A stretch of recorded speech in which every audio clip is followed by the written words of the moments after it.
The transfer window is shut, only loopholes remain to move players. As the dust is settling, well, we're going to have a look at the biggest moves as well as the rest of the best sports news from around the world in the past week. A warm welcome to the latest blockchain sports news roundup that our experts and analysts have gathered for your viewing and listening pleasure. And we're starting with a different form of football, rugby union football. The biggest competition outside the World Cup kicked off this past weekend with Ireland looking to make it 3 Six Nations Championships in a row, while the men in green eked out a fortunate win at home to England. France hammered Wales and Scotland made a tasty pasta out of the poor Italians. Now, next weekend it gets a bit harder. Ireland go to Scotland, England host France, and Wales go to lose in Rome. In real football, it was a double defeat for Manchester as United lost 2-0 at home to Fulham, and City, well, let's just say Arsenal were the beneficiaries of the last days of the Pep Guardiola empire. A Simpsons meme pops into my head right now.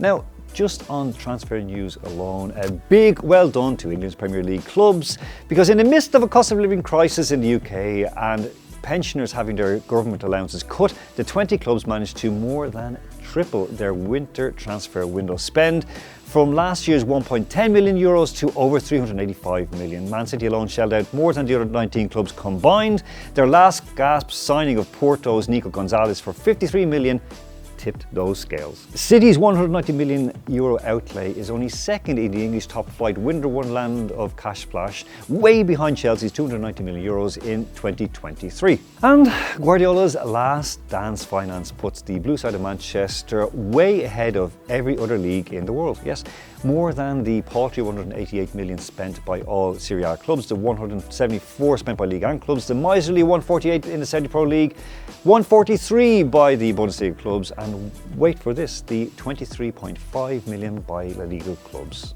And it gets better. Now, when you remember that the splurge this window by Premier League clubs is still less than the 2023 obscene spend of almost 850 million euros. Okay, now on to actual transfer news, since the money talk is giving a bit of a headache. Man City, they also grabbed in Eintracht Frankfurt star Omar Marmoush. We do know they have Abdulkader Huzanov. Please give him a chance. Victor Reis also landed in from Palmeiras, and a young Argentine, Claudio Echeverri, was bought in and then loaned straight back out. Elsewhere in England, Brighton and Spurs drained the Bundesliga even further by signing Stefanos Tsitsipas from Nuremberg for 22 million and Matthias Tell from Bayern Munich on loan, respectively.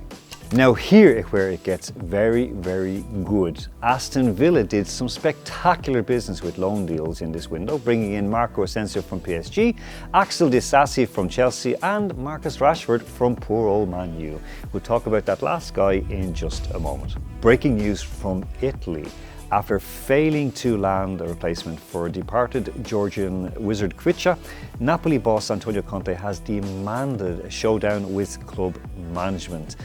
Two sources in the club told Blockchain Sports that the Italian manager is furious that his top three of Antonio Garnacho, Karim Adeyemi and Marcus Rashford didn't rock up in southern Italy, so watch this space. Even after their massive 5-1 win over Man City at the weekend, Arsenal look to have given up on chasing Liverpool for the league title this year, not signing anyone. But the brilliant Steve Kay at footballtransfers.com has pointed out that this is part of the club's overall intelligent strategy to grow and not waste the young talent currently coming through and progressing at the club's academy.